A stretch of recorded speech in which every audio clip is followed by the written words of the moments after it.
Hello and welcome to the Drummergy Podcast. I'm your host, Fred Rock Fisher. Today with me, I have the amazing Mr. Steve Fulton here, who is a legend in my opinion, in my eyes. Thanks, man. Here in Boise, Idaho. And there's so much to talk about. We could probably go for hours and hours and hours. I looked at your website yesterday because, I think all of us musicians are just like on the go, and we're just like passing each other like on the freeway. Oh, hey, there's Steve. Yeah. We're busy doing our thing and in our world and things we're trying to accomplish. And you and I've kind of connected more over the last couple of years with Matt Vanderbo's Taxi Group, where we're doing music for film and TV and that kind of stuff. Group, yeah. So I was trying to remember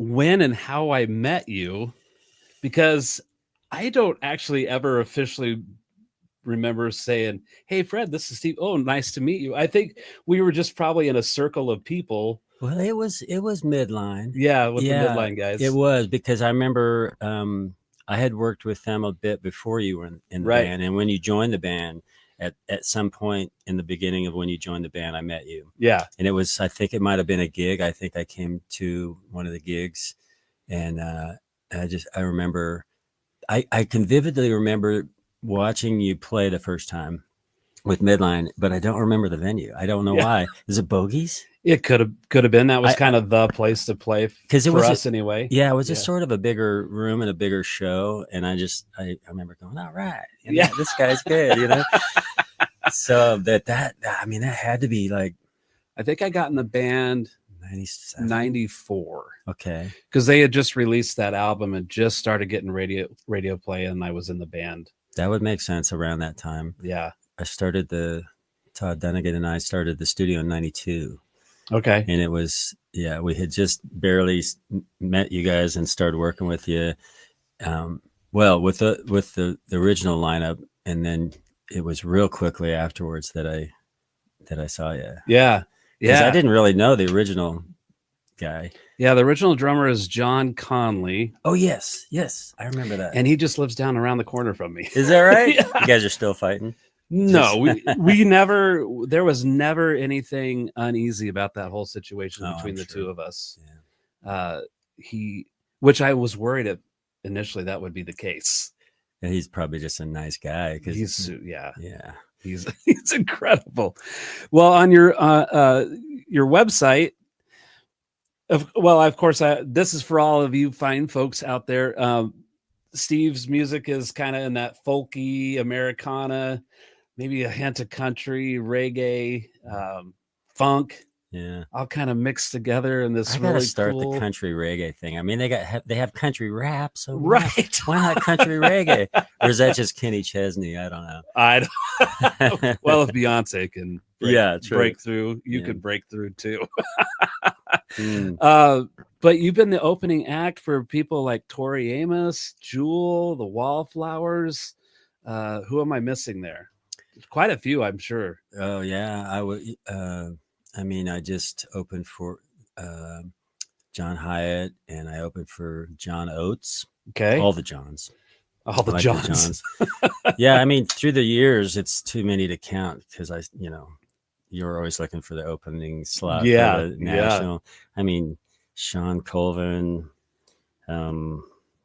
Steve Miller a couple of years ago. Oh yeah, But there's just been tons of them through the years. Always kind of putting it out there, if there's something, and if you just got to know who the booker is. Yeah. I've tried to do that too. Oh, it's a tough gig. Yeah. Yes, that's true. Huh? Yeah. Well, that's what we're trying to get back in the game after kind of disappearing for a little bit. But what I look at your path, or your journey, as two paths. Mm-hmm. One is the musician part of you, and the other being a studio owner. Yeah. Okay. So you said you started Audio Lab in 1992. 92. Yeah. So that's kind of been like the lighthouse recording studio for the area is like, where do you go? It's like Audio Lab's always the first. Yeah. Well, I appreciate It's because that. it's under A. Yeah. So yeah, when I put it online, I put 1.AAAA, right, just so it's first, you know. AAA recording exactly. Well, that used to be important in the phone book days, right? Mm-hmm. To have A at the front, like A Landscaping Company. Yeah, that's actually a funny, probably a thing people did. I never thought about it. Oh yeah, I'm sure. Yeah, definitely. So 1992. What? Now I remember it being on Emerald. Our first location. Was that the first location? Yeah, in that house. It was basically a house that somebody had converted into office spaces. Pretty small house. I mean, I think, gosh, I wouldn't think it was more than 700 square feet, this little tiny house. Yeah. And the guy who owned it, you know, had already done a bunch of remodeling to make it an office space. So when we wanted to make a control room, you know, we had to cut a window in the wall there. And he let us do it. So yeah, it was pretty cool. We were there for 4 years.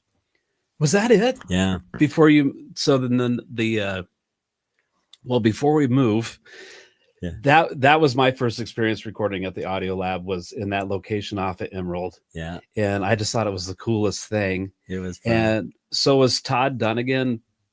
We were business partners. Okay. Yeah. Yeah. We started it together. Okay. Yeah. Before that, my brother and I owned the Coffee Clatch, which was down in what was called the 8th Street Marketplace. Yeah. I miss that place. Now it's, but yeah, it was so much fun. And right next door to the Coffee Clatch was Aardvark Records, which was owned by Todd Dunnigan. And Todd and I were friends because he was in Methods of Dance and I was in the High Tops, and we had met then in the late 80s.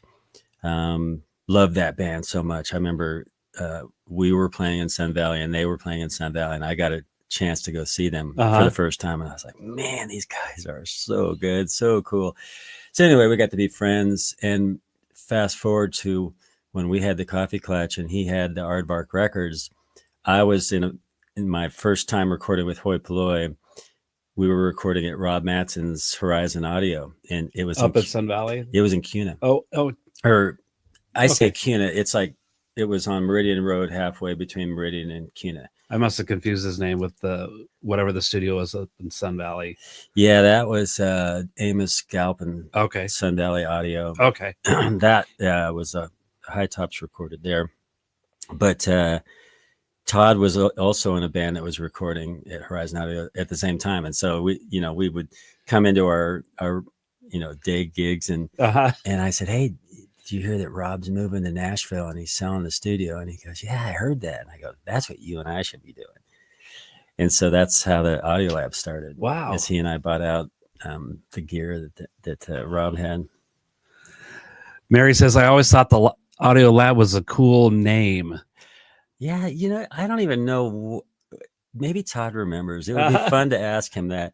Our first business card had a little dog with headphones on. Oh, because he was the lab. He was the lab, and that lasted. I love that. Yeah, that's cool. Yeah, our second cars were, of course, just different, but that. Did the both of you have like recording experience, or were you just around it so much you felt like you had a kind of a grasp on the process? And we both were kind of nerdy, 4-track recorder guys. Okay. We had our own home, recording things. Todd is on a level. He was always on another level. If it wasn't for him, I don't think I would have been able to do it myself, because he just kind of got the tech part. I was more of the networking, people person, and he was the tech guy. And he was just so good at that. My current partner, Pat Story, is that way. He can fix anything, and he's just like, he's got that kind of a mind. And so that's the best type of partner for me to have, because I'm really good at, working with people and networking and doing the business part. And they're really good at all of the technical aspects of it. So they're sort of the built-in IT guys for the studio. Yeah. Yeah. Well, when you guys had that studio on Emerald, before I was in Midline, I was in a band called Ritual Bliss. Remember Ritual Bliss? Yeah. And you guys had like a 3-on-3 basketball tournament in the parking lot. We did. Yeah. And I I am not a basketball player by any stretch. Me neither. So I got 8 for lunch. I was You and I probably got voted worst basketball players in the tournament. I was fairly new to the music scene, and I was just desperate to connect with people. Yeah. And so we decided we would participate in that, and I was so out of my element. I was just But wasn't it fun though? it was a blast. I've threatened to bring that back around because it was so much fun. We probably had at least a dozen bands in that. Yeah. It was like a musicians basketball tournament in the back of the studio. Do you remember who won that? I don't. It was Felt Neighbor. Was it? Yes. Because of Dave Goff? Well, Dave Goff was really good. He was really, really good. And then Chris Maroney, the lead guy. Okay. Lead guitar. Yeah. They were both really good. And actually Tim Willis is really good. He'll if he saw this, he would laugh probably because he doesn't fancy himself a basketball guy. But there was one band that they brought in a dead ringer, and the guy was like 6'11" or so. He was just man. huge guy. But Felt Neighbor was just really sharpshooters, I guess. Yeah. It was really fun. Well, I'm not an athletic person, No. I'm a good spectator. Well, you're pretty athletic in your drumming. Yeah, I am. That's how you get your exercise, drumming. Let's see. Mary is. Hey guys, talk about something interesting. I know. The producer's on here. So Mary says, "What?" Okay, first of all, I'm backwards. I'm normally sitting there, but we mixed it up today. So I'm further away from the. So what did you know about running a studio before buying it? You should do that again. Yes. Well, he's doing it. Yeah. The guy that we bought the studio from, Rob Matson, was really me and Todd's mentor. Okay. In this, I was the guy at the session. There was no Pro Tools, no computer. Right. It was all Tape, tactile. Yeah. Tape. And so there was a console, but I was the guy standing over the shoulder of Rob, wanting to, move the buttons and the knobs myself. Yeah. And he would let me. He would tell me why this did this and why this did that. And I had a few mentors. He was one. The other guy that was a mentor of mine was Rick Schroeder's in audio. And Rick told me one time, if you want to learn audio, get yourself a mic and a speaker and a 31 band EQ, and then you get your mic and take the EQ and check and listen to what it sounds like when you push this frequency up, and then point the mic at the speaker and get it to feedback with that frequency and just memorize that frequency. And that's what I did. Oh wow. And I literally learned, and I could just hear a frequency now and I know what it is. Yeah. And it was because of that. And there were a lot of those little things, a lot of miking techniques I got from Rob Matson. Okay. And I don't know if you knew this, but Rob, was in Nashville for, I think it was 28 years. And it's been 6 years ago, I get a call from Rob, and I loosely kept in touch with him, but not as much as I probably would have liked to. But about 5 or 6 years ago, he called me, he goes, "Hey, Steve, I'm moving back to Boise." And I'm like, "What?" And so I was really trying to encourage him to, do any more work that he had at the audio lab, and he has. Oh, nice. So it's been an absolute thrill, because Todd Dunnigan still does stuff there on occasion. Yeah. And now Rob Matson, he's done a bunch of projects. I mean, probably 15 or 20 projects full, like Tyler and the Train Robbers and stuff like that. But and then Pat Dunnigan and Pat Story and Todd Dunnigan and Rob Matson and myself. So all 4 of us that have been there from the beginning are there again. Nice. It's been really fun. When I was recording there in the early 90s, I think Todd started working with us, and then she said, "I'm talking about the basketball game." Oh, you're right, Mary. We should do that. Start again. The basketball game again. Yeah. Todd was working with us, and then somehow in the mix of that, Ned Evett took over. Oh wow. So He was a good producer. Yeah, and is a good producer. Was still. he how involved was he in all that? Did he Well, come and man, go, or I tell you what, man, when so you know what, we don't have to talk about this much, but I was living in San Diego. I had moved to San Diego with the High Tops from here. okay? That band, The whole band moved to San Diego? the whole band. Wow. There was 14 of us, and Wow. we lived in a 4-bedroom house, and it was tough. So that band lasted, about a year and a half down there. And when the band broke up, I had come home, and I always went to see The Uninvited, which was Steve Hall's band. Okay. And one time I came home, the band was breaking up, and I went to see Steve, and I says, "Hey man, High Tops are breaking up." It was a big deal to me. That was like, I grew up in that band, Sure. musically.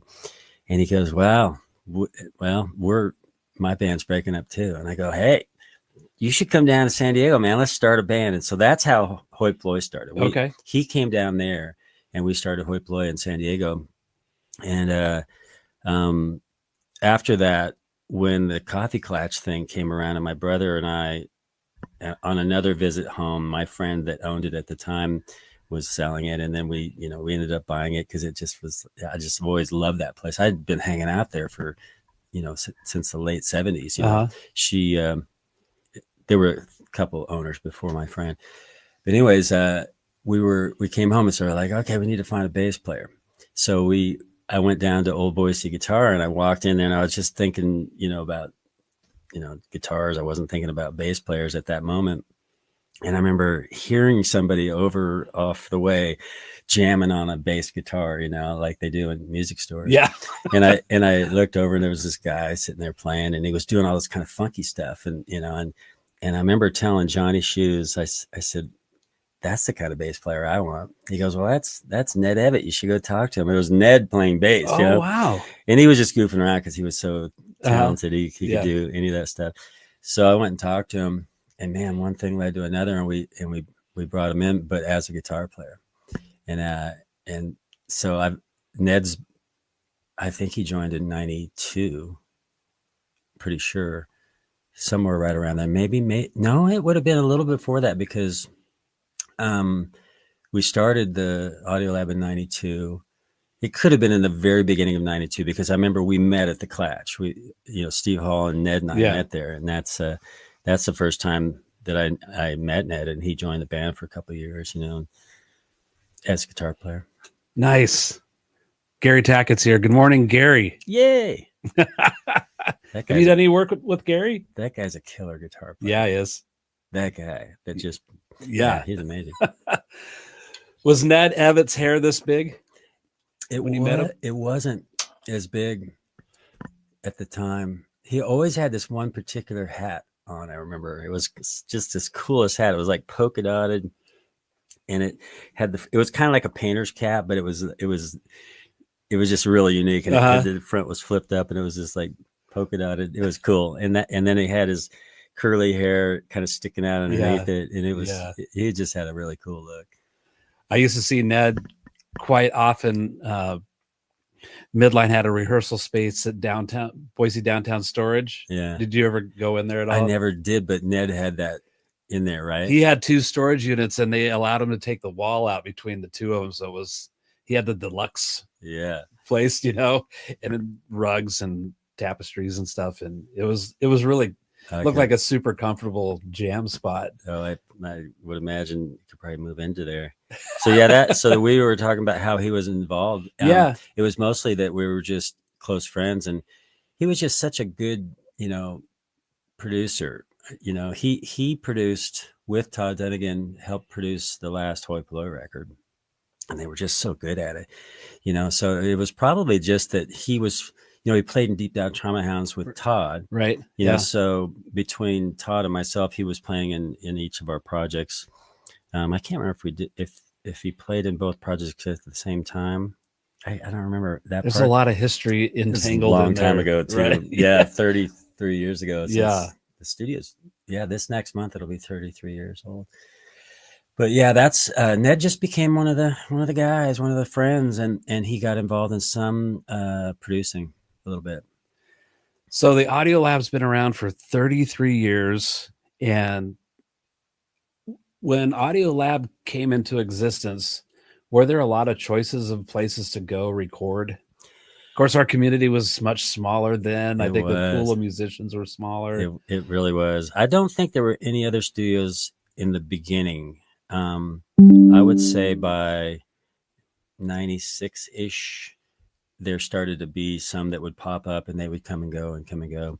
It's only recently, I mean, the one studio that might be close to as long as ours, but it's come and gone, but it's back, as Andy Agenbrod's studio. Oh, okay. I remember the Chop Shop, I think is what it is now. It is, yeah. He hasn't been constant from that time, but he started right around that same time. I remember him he was the punk rock guy, man. That's who you went to. And I remember at one point going over to his house in the North End. He had a bunch of, I think they were ADATs. But he's probably one of the longest running other guys in studio ownership as us, but his changed locations and sort of quit doing it for a while, but now he's back full on, and his place is bad. Yeah, I went and checked it out. He's got our old console in there. Does he? That's our old, yeah. Okay. He's the kind of guy that he's even another level of tech guy, and he was able to make that thing run like, it's almost like he put a new engine in it and it just runs, and he loves it. And I'm thrilled that he's actually, utilizing that console, because we didn't want to put it back into service for us. We would put too much work into it. James Harrison is here. He says, greetings. James Harrison. And Chip Ritter in Arizona. Yo. Chip Ritter is part of the Drummers Education Connection group, and they do a podcast every Tuesday as well. Awesome. And so that's part of my Tuesday, is to jump on and watch their show before I start teaching. James Harrison is the best snare drum player I know. I had him on 3 weeks ago. Yeah, I have watched his stuff a lot. Oh, Mary says Fred and I managed a stage at the River Festival in the last years, and he played at the one at BSU, and was the first time I had heard him and his glass guitar. Oh, talking about Ned. Mm-hmm. Yeah. The River Festival. Oh my gosh, yeah. I'm glad Mary brought that, because you were pretty involved with so many aspects of that as well. Probably playing and managing and organizing. Yeah, I did. I played it every year, and I had a stage the last couple of years of it. Right. Speaking of Bogies, I had a stage right there in the street next to Bogies, and I think I had 26 bands on that. Midline was one of those. Yeah. And we streamed it, and that was like in 99, 98 or 9, 2000 maybe, which, that was so foreign to me at the time. Yeah. But I remember I had a buddy who knew how to do that, so we streamed it live on the internet. That was crazy. The internet, that was pretty archaic to do at that time, right? Yeah. You still called it the internet. Internet. The internet, yeah. Blue Flashes is here. Good morning. You got your coffee, Blue Flashes? I can't remember. I've asked you this many times. Like, where are you located? I can't remember if is it Denver? Blue Flashes, I think, is in Denver or near that. I'm probably completely wrong. He's on the internet. He's on the internet. Yes. He lives on the internet. That's right. So I'm stuck on the Audio Lab thing, because I think it's just there's a lot of history, at least from my perspective, of the countless musicians and bands that have been through there at all the locations that you had. You had the one so it went from Emerald to Chinden, kind of in that little corner. Right across from the Stagecoach. Yeah. Right next to what's now the Remuseum. Right. Yeah, it was right in that corner. So that was a short stint in that location, wasn't it? No, 14 years. Are you kidding me? Yeah, 14 years, man. Yeah, Todd and I moved in there, and it was already a studio before we moved in there. I don't even remember the name of it, but Midline practiced there for a hot second. Oh, wow. In between it, before it became the Audio Lab, when it was that other. Well, we moved in there in '96, so that would make sense timing wise. Yeah. Yeah. Blue Flashes is in London, New Hampshire. I was way off. Yeah, it's in the general vicinity. It's in the United States. I apologize for that. I'll try to be better at remembering. Well, now you got it. You have to just print this out. So yeah, I'm going to have to take a screenshot.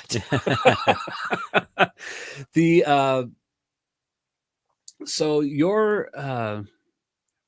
are you pretty hands-on with everybody that comes through, or does Patrick kind of handle everything? Most everything I have some involvement in. There will be an occasion where Pat will have one that comes directly to him, and he'll take care of it. But most things come through me, and I'm involved in some way. A lot of times, if something might come through, and I'll have Pat do it because I'll just be too busy, too many projects. I usually have a dozen or so going at any given moment. I've got about a dozen projects. Right in the middle of COVID, there was one point where I had 23 projects. Oh, wow. All at one time. And I was like, oh my God, I'll lose my mind. But, I always let people know how busy I am just so they don't expect to get it done in a week. Right. We want to record an album tonight. That's how I was in my late teens. Can I tell you a story about the craziest? Yes, absolutely. Okay. This is the craziest, I guess I don't even know if I want to call it an album project, but it kind of was. One time I had this group, and the whole group came. There was like 5 of them, and they all came in at the same time, and I didn't know any of them. They were sort of younger, and there was one guy that was a little bit older, and then the rest of them were pretty young. And they came in and just walked in, and I remember walking from in the control room because I heard the door open. This was on Chinden, and they were all there, pretty rough looking gang, and a female who ended up being the lead singer. And they said, we want to record an album. I go, okay, yeah, let's talk about what you're trying to do. And they said, well, we have $200. I go, okay,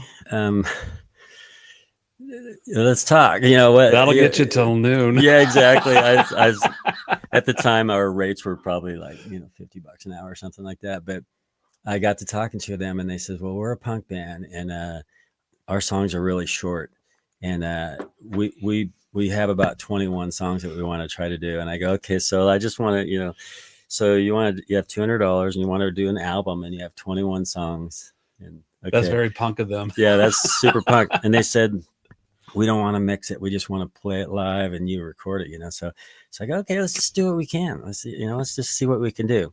So we got them all in there, set up as quick as we could. And it was live vocals and everything. And I mean, live condenser mic for the vocalist, and a punk band is pretty loud and all that. They did 21 songs. Yeah. And we got them done. And their name was Dilapidated. That was the name of the band. And they have one song that was 7 seconds long. and they said, okay, next song. And they go, and then they all screamed an expletive word. Yeah. And then they were done.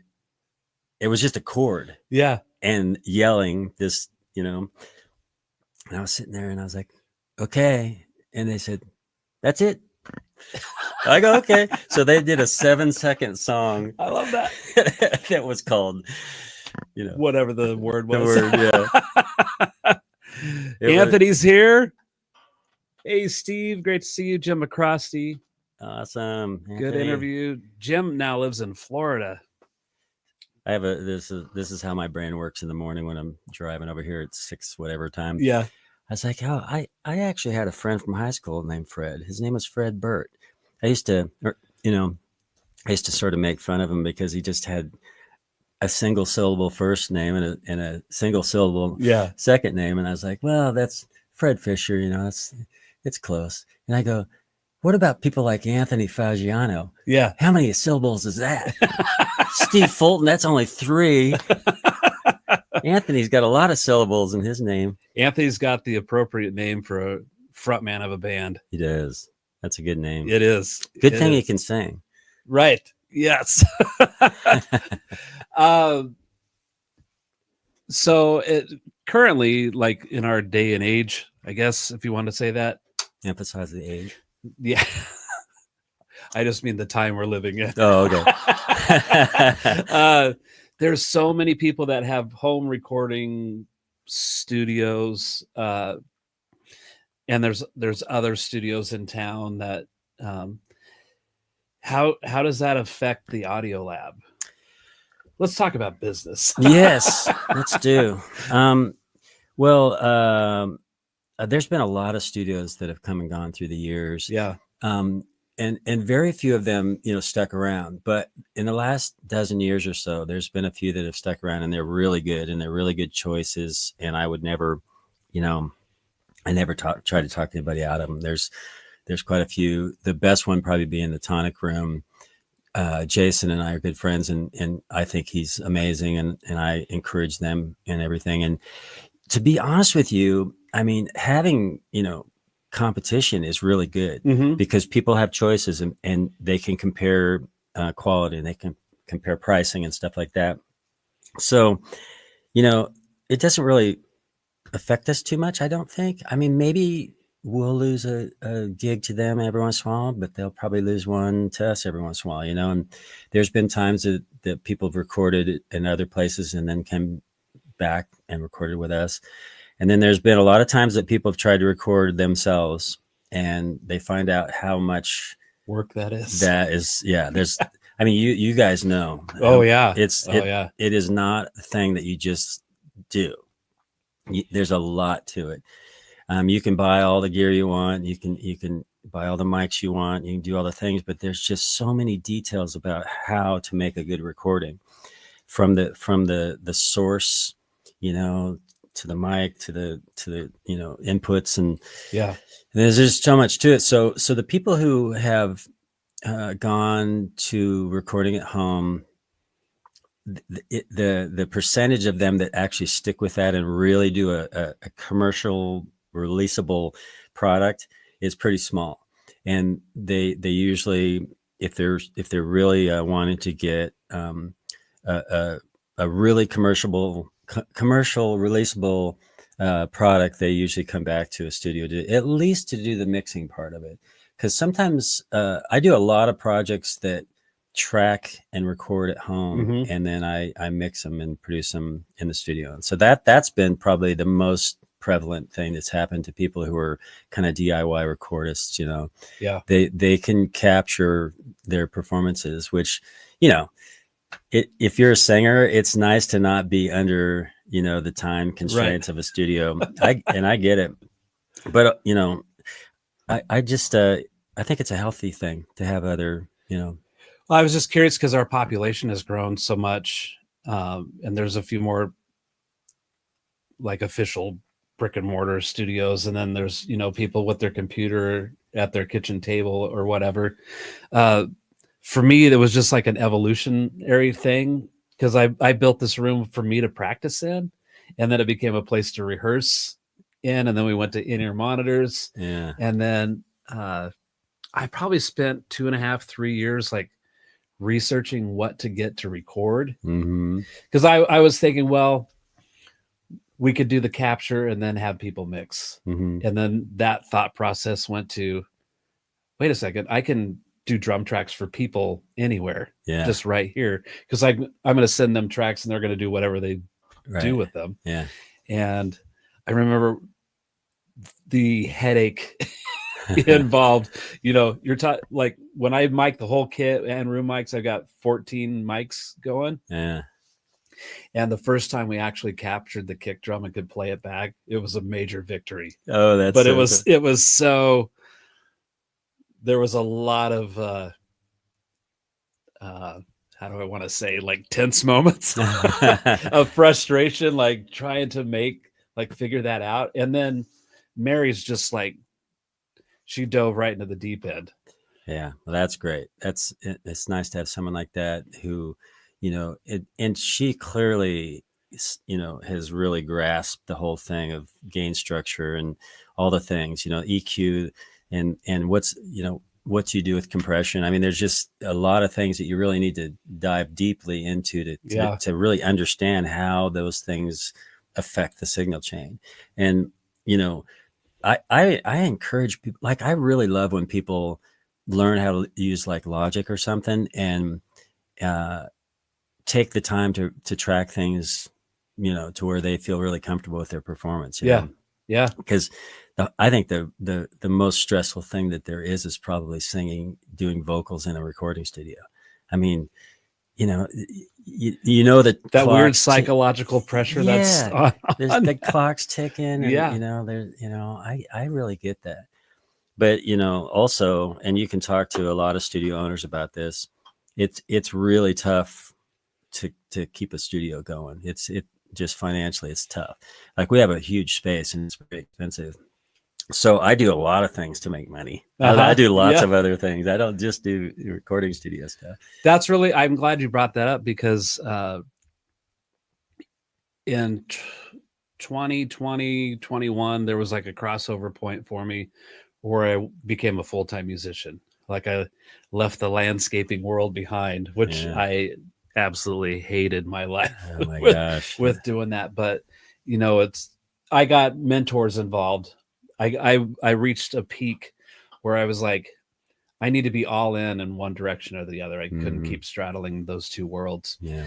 And I don't know if I saw some motivational thing online or something, but about like following your dreams, kind of a deal, and whatever you need to do to make that happen, to do that. And so I started finding people who were successful in those areas, who were willing to talk to me.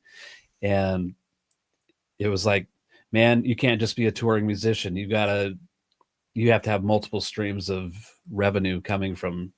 So that's why I do the teaching and the remote recording and the playing live. Yeah, man. I truly believe that you have, if you're going to go and do something like what you're doing and like what I'm doing, you've got to be willing to work 7 days a week. Yeah. And you've got to find other, ways to make money. I was able to find ways to make money all in the music industry. So everything I have always done has been in the music industry. But I see people, Scott Alexander's a good example of that. I mean, that guy, he works so hard all the time. Yeah. And he plays with some huge acts. And tours, right. Right. And he's got a family, but he has done what it takes, to stay a musician. And plays in projects that maybe he's not the most excited about, but he goes at it with a smile on his face and plays like it, nobody's business.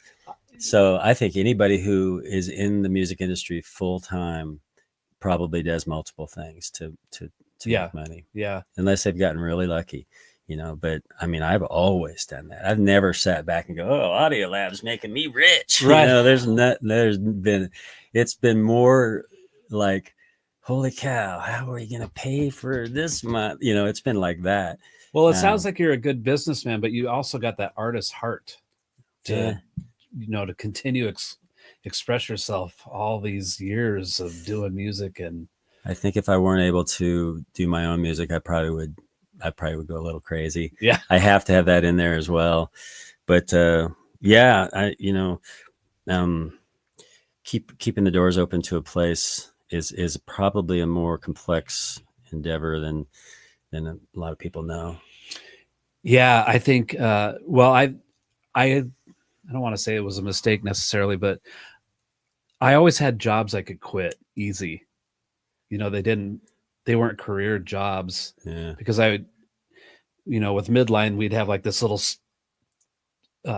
peak of successful things that were happening, really exciting moments. And I would just say, see you to my job, and I would go on the road for a couple of weeks or whatever it was. And then come home and be like, oops, negative balance in my checking account or whatever. And just trying to, and then getting married and having kids coming along, that responsibility, like I couldn't be as flippant in my attitude anymore. Yeah. And got into the landscape business working for a company, and then thought, oh, I could do this on my own, knowing, well, I could do the work, but not even thinking about the business part of that side of it. It's just like, when you're an artist, I include you in that sort of mentality. That's the hardest thing. Yeah. Is that the business side of it. I really had to learn that, that was not an easy thing for me. It's still not an easy thing for me, but I just sort of forced myself to learn it, kind of. But that's the hard part when you're a creative person who also owns a business, or, is trying to be responsible. Yeah. I'm guessing you probably experience a lot of the same things. Is one, being a studio owner and being an artist yourself, and all the different things you've had your hand in and been a part of, and then knowing that financial responsibility that you have too. It's like, where's that line where you have to be the business guy and say, okay, I'm going to do this, but it's going to cost this person or this thing a certain amount of money. Like, do you struggle navigating that? Like, where the emotion kind of comes in because it's art? Yeah, it's interesting. What I do to keep myself from feeling like I'm not being creative is I make sure that I've always got something on my calendar that's a creative outlet for myself. Like I've got some stuff all the way out into September and October, and that just makes me relax and go, okay, I've got some things, got a little short tour the end of August this year. And I'm like, okay, that's good enough for me.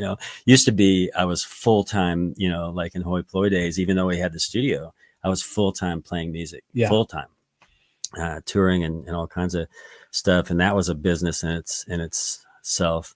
But I think the main key for me is just to make sure that I always have some creative thing of my own going all the time, no matter what else is going on, and we haven't talked about this, but I've worked in the concert industry as a production manager for closing on 30 years now.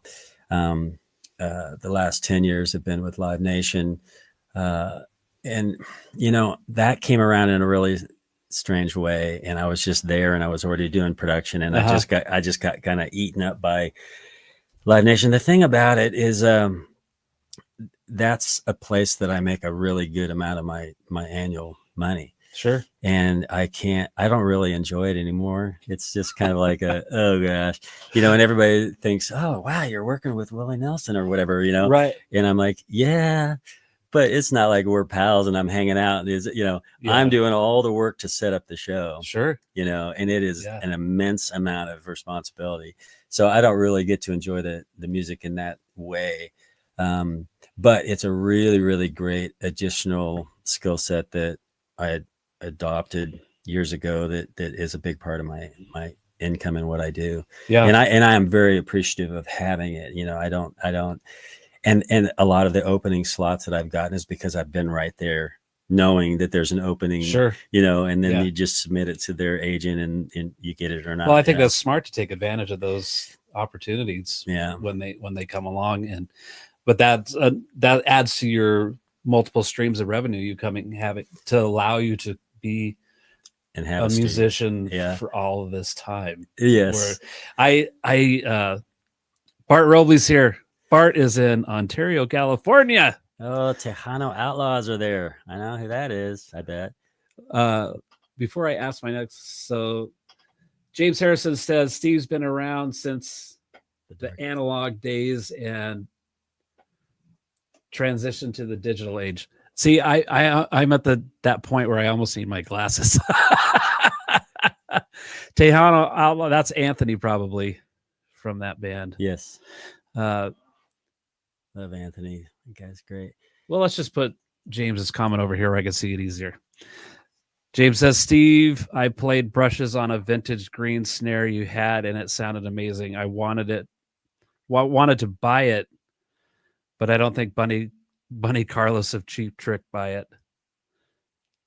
But didn't? Oh, I think he's asking if Bunny Carlos bought that snare drum. So, James, that's a really funny story. I forgot you played that snare. That was I want to say a 1939 super sensitive, I think is what they called it. Do I have that name right? Super Sensitive. Is it a Ludwig? Yeah. Probably. Yeah. I bought this whole weird set at a estate sale, and my buddy Lane Bune came in there in the studio one day, and he saw the kit, and he's like, "Man," he said, that thing's worth some money. And I bought it for $200 at the estate sale, and particularly the snare drum. He says, "I think that's worth a lot of money." So he took a picture of the kit and he put it on this Ludwig forum, and Bunny Carlos offered $1,900 to buy the whole thing. Oh, right? wow. So that's what James is talking about. Okay. And the Super Sensitive snare got a lot of comments. And one guy that commented on it is this guy named Mike Corrado, and he's a oh yeah. Do you know Mike? Who he is? Personally, but yeah, I know. I know who he is. Yeah. Well, Mike Corrado ended up messaging me, and we got a conversation going. And he asked me to look on the rim of the snare to see if there was an embossed, thing on it. And I never noticed it because it's like, it was just little. Yeah. Yeah. And so I get down there, he goes, "Does it say Super Sensitive?" And I go, "Yeah," and he goes, "Oh." And then he said, "Would you be willing to take the head off of it so I could look at the back of the badge?" And he said, and first he asked me if the badge said Ludwig and Sons or whatever it said. So I took the head off, and he goes, "Does the back of the badge look like it's ever been replaced?" And I go, "No, look, it looks." He goes, "Oh." So anything, one thing led to another, James, and I sold the snare to that guy for $2,600. And the reason he wanted it is he had the brother to it, which this one was I want to say, I didn't know how deep exact. There's a standard depth of some of the bigger snares. It was like I don't know, you would know more than I would, but it was, I don't know, something like this deep. Like 8 inches maybe? Yeah, maybe. And he had the one that was just called the Sensitive. So there was one called the Sensitive that was green, and then the Super Sensitive one. And that, you probably knew this, James, but it had, the snares on the bottom like normal snare drum does, but it had also snares underneath the top head. Yeah. And it just had this really, really cool sound, especially with brushes. If you hit it with a stick, it didn't really sound that great, but with brushes, it was amazing. But I couldn't help but sell it for that. And that guy, he should be the one. He has it in a sort of a museum. He had something like 560 snares, and they were all displayed, and it was amazing. Yeah. I delivered it to him in San Mateo. I asked him if I could deliver it so I could see his snare collection. And I should post all those pictures, because I took pictures of all his snares, and it was just, anyway, that's what happened with that snare drum. There's some guys out there that just have a massive collection of drums, and I could see how easily you could do that. I think I've got 5 or 6 snares just on the shelf alone that I use frequently, because I'm like, oh, I'll use this snare for this song or whatever, and swap them out. That's probably the biggest defining difference in a drum sound is the snare. Yeah, it's such a signature. James says a 6.5 by 14. That makes sense. Jared Halleck is here. Yay. Nope, not supersonic, Jared. Not a supersonic. It was called Super Sensitive. I have a superphonic snare drum that's on the kit right behind us, and I love that snare drum. It just that Ludwig has a special sound to that little ping ring that it has to it, and it's like my eyes just kind of roll back in my head every time I play it. We have 9 snare drums at the studio just because of that exact reason. It's like, okay, this is a country thing. It needs to have this sound, and this is a hard rock thing. Yeah. And we just try to have choices. It's such a quick and easy way to change the complexion of that song through the snare drum sound. Stan Latham, back in the day, album release party in front of Musicland. In the Karcher Mall, yeah. Good times. Yeah. Stan, I think you were the manager of Musicland, if I remember right. I remember that. Yeah. We did it like right out in the walkway in front of the store, didn't we? Wow. That was a long time ago. Good memory.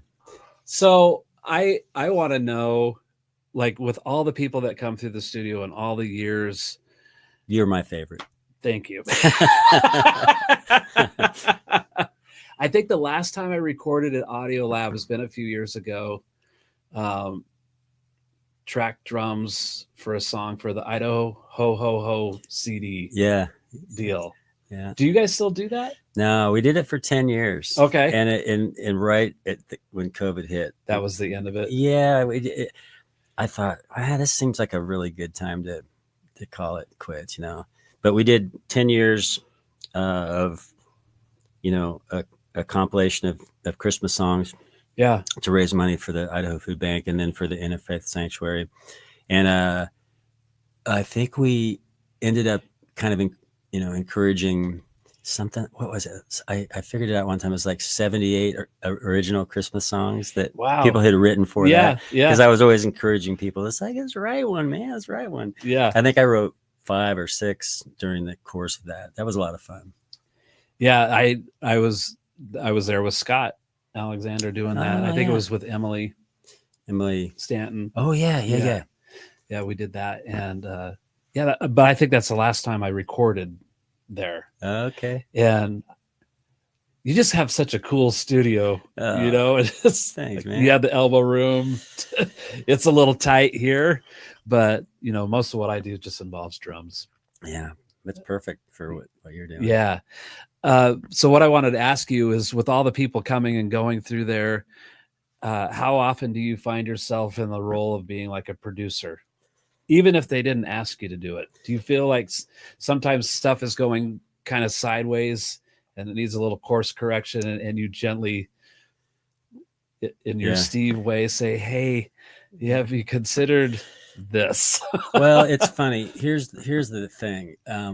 Most independent artists don't really have an actual producer, right? So the engineer a lot of times becomes a producer by default, and maybe they're not exclusively the producer, but they're co-producing with the band or the act that's recording, and a lot of times they encourage that. Like, I hear more often than not, let us know what you think, give us your feedback. And so that's the sort of the open door to go, okay, let me, just because my goal is to make it sound as good as it can possibly sound. Sure.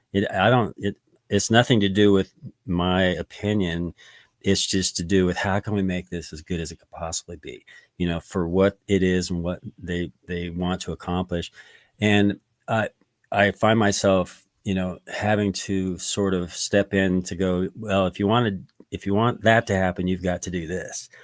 So it's mostly just like producing them, sort of helping them produce their album, not really being the producer, right, but doing the producer role, which is making decisions on what you need to do to accomplish what they're trying to accomplish.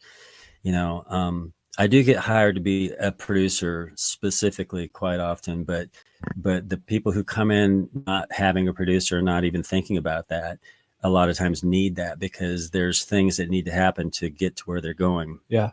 A great example is like the drum sound that a drummer might come in with and the style of music that they're playing do not match. Right. Their drum, and I'll say, okay, so that snare is really not the right snare. You're doing, this country thing, and you've got this pingy, right, piccolo snare or something, you know what I mean? And I'll just be like, so show me what you like, and so I'll get them to show me an example of what they like. And I go, see that snare sound right there. That's a much bigger, darker sound. So we need to change the snare. Yeah. And the only problem with that is they're used to playing on that piccolo, and it's hard to play, with it. Like if you don't have as tight of a head or something, the whole reaction is different. Oh yeah, sure. Yeah. So that's just I've actually ran into that issue, quite a lot. And the other one is, guitar tones. I'll get somebody that'll have this one, just horrible guitar sound. But they might be proud of that, right? But they're really proud of it. But they'll show me examples of what they're looking for, and it's just like they're just so many worlds apart. And I'll just I don't want to insult anybody, so I'll gently try to help them get something that sounds more like what they're really they're going for.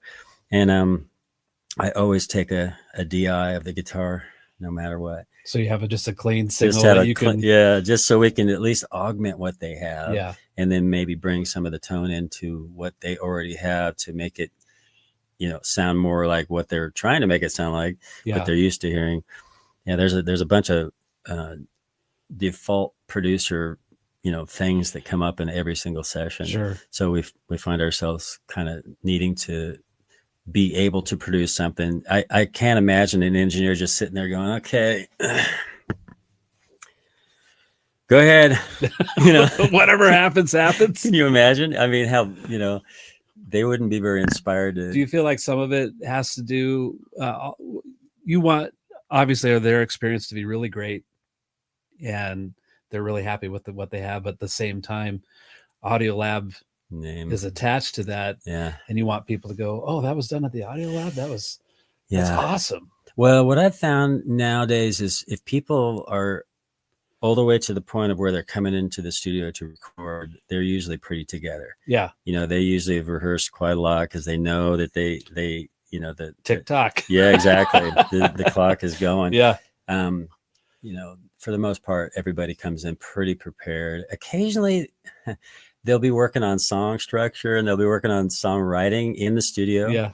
And I've had a couple of times where I literally said, you know what, guys, because I can't stand wasting time. Yeah. I cannot stand it, man.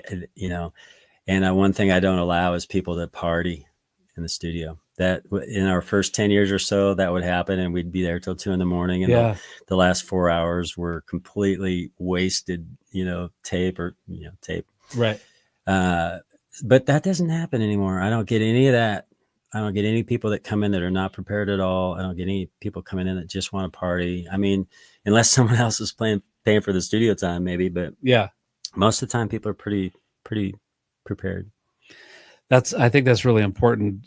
At least for us, our windows of time available for people to record are kind of small because of, I teach all the time, and then I have blocked out time for rehearsals and that, but I do all the business side of everything, and I've been around the situation enough to know, like, okay, we got to be serious about what I want to be fun, but just like, I don't want to waste time. I don't like when my time gets wasted, and I feel really, really guilty if I waste somebody else's time. Yeah, I agree. But like even like a pre-production meeting, like, are you prepared to walk in and plug in and get started and go for this, or are we creating something from scratch? In the moment. And that can have me like, and some people like to do that.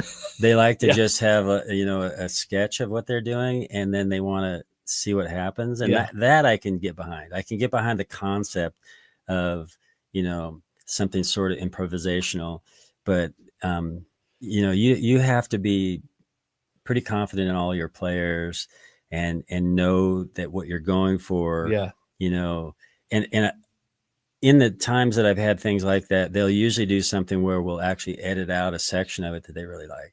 They'll just play and they'll get into some groove and something, and then we'll just edit this piece out. Yeah. And they won't try to, do some sort of a structured thing. It'll be more of an improvisational thing. That's fun. Here's Greg Goodall's here, or Goodell. I always say your last name wrong. Good morning, guys. I hope you both are well this morning. Much respect to both of you. Thanks, Greg. Ron Ross Kelly. I'm reading that, Ron. That's cool. You played with Lane. Was that in Utah? I'm still reading it. Okay. Because I know he was from.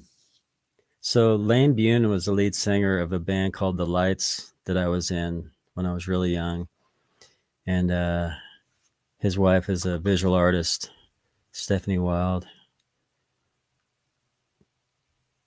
So for those just listening, we're reading comments. Yeah, because we're so busy talking that a lot of the comments that go by, we haven't been. I really try to keep Ogden. Got it. Try to keep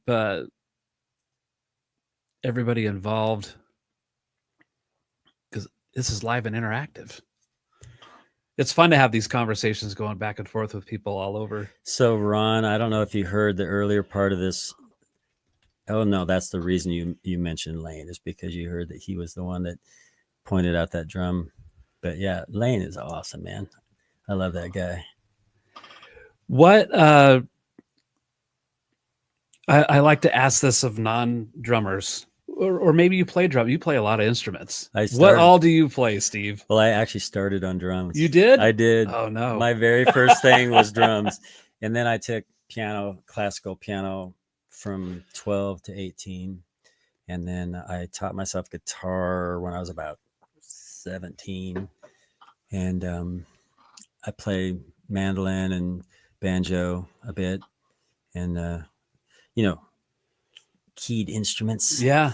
Do you think piano allowed you to expand into those other instruments 100% easier? Yeah, I ended up playing fingerstyle guitar probably because I played the piano. Yeah.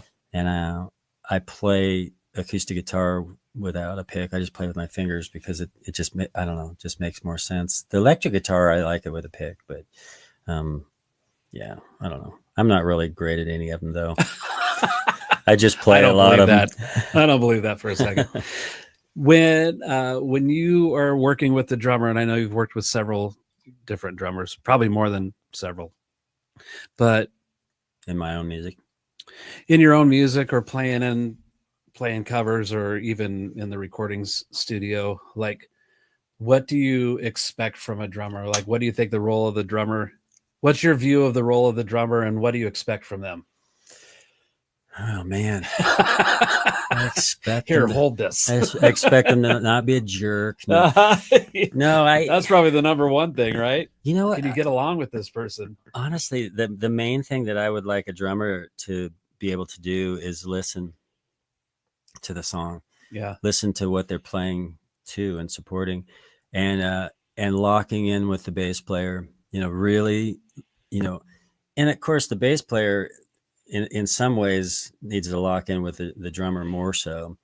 But if for some reason I've been playing with the bass player and the drummer comes in to then join what we've already been doing, then they need to lock in with the bass player. What's already established. Yeah.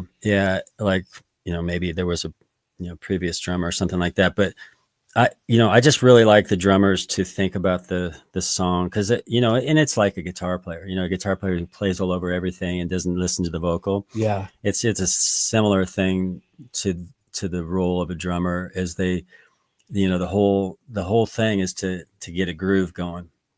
It's not a drum solo, right? It's all about what's the groove, what's the feel. You can interpret a person playing a guitar. You can interpret what they're doing in many, many different ways. Is it a regular time thing? Is it a halftime thing? Does it swing a little bit, or is it real straight? Is it something where they want a really strong backbeat? Or, like reggae is a complete mind, thing if you're not used to playing it, because it's sort of backwards, like the one drop is a bizarre thing, and that literally means that you don't play on the one, that you drop the one out, and that's what a one drop reggae beat is. So it's so the kick drum is on the 3, and it's just really bizarre for someone playing it the first time. But once you get it, it's so cool, because you've got the bass player that's doing all that stuff. And so your interaction with the bass player and that style of music is like a whole different deal. Rock, the kick drum and the bass guitar usually are playing pretty darn tight. Yeah, exactly. Real close, and they're accenting the same things. But, if you're playing with somebody, that's been around for a long time, that's played, they usually know that kind of thing. They know where they're supposed to be, and where do you go flashy, and, you just talk through the whole piece and work it out. I used to, when I was younger, and I think this is probably the case for most people, is you're throwing everything at the wall because you learned how to play all these things, right? And you're trying to strut just a little bit with what you can accomplish. And then as I recorded more, and we're exposed to different producers and recording engineers, and they get on the talkback, they're like, "Can you not do that? Just back You off. Don't have to hit a cymbal like 5 times in every measure or what. It's this constant beating over the head of cymbals. And as I've gotten older, I've really learned to appreciate lyrics more and more. And like, what's the importance of lyrics? What are we missing here? I was just seeing what Mary was saying there. And Gary. Thanks, Gary. We'll come back to Mary's. Mary. Which instrument do you write with? Yeah. Pencil. With a pencil. V1. We'll get back to that, Mary. For midline, even with I play a lot with Cliff Miller, and he's more Americana, country rock kind of a deal, and then midline, of course, being a hard rock, borderline metal thing, is when we're fleshing out a new song, like especially with midline, Anthony will start just kind of scatting some things, but he's just trying to find a melody more than a lyric thing. But as that develops, I try to zero in more on what he's saying so I can be out of the way of what's happening. Thankfully he has someone like you, because he doesn't have to think about that. Yeah. It's a bummer when you're playing with somebody and all of a sudden you're going, that's just distracting. What's going on right here, right now behind me? Yeah. It's just distracting. And, some really good drummers still will do that because they're also trying to figure something out. Yeah. So as long as you're communicating that this is still a work in progress, I'm not settled into what I'm doing right now, then it's no big deal at all. But the whole thing, it's just a very simple thing, is play to the song and try to support what's going on there and not getting in the way of the vocal. Number one, that's the main thing. With every single person that's playing, it's easy to get in the way of the vocal. I think of it in terms like if somebody was doing a light show and they had like follow spots, like what are they highlighting at this point in the song? Mm-hmm. That's a good analogy, because if the singer's singing and the light's not on them and it's over at the bass player trying to figure out what's wrong with his pedal board or whatever, well, so, something totally it's like inappropriate. Your attention's being taken away from what was important. That's funny. That's a great analogy. And the lighting director is probably like going, who do I focus on? There's a spotlight and now I don't know where to put it. It's like when the guitar solo comes along and that guy's doing that, you don't see the singers.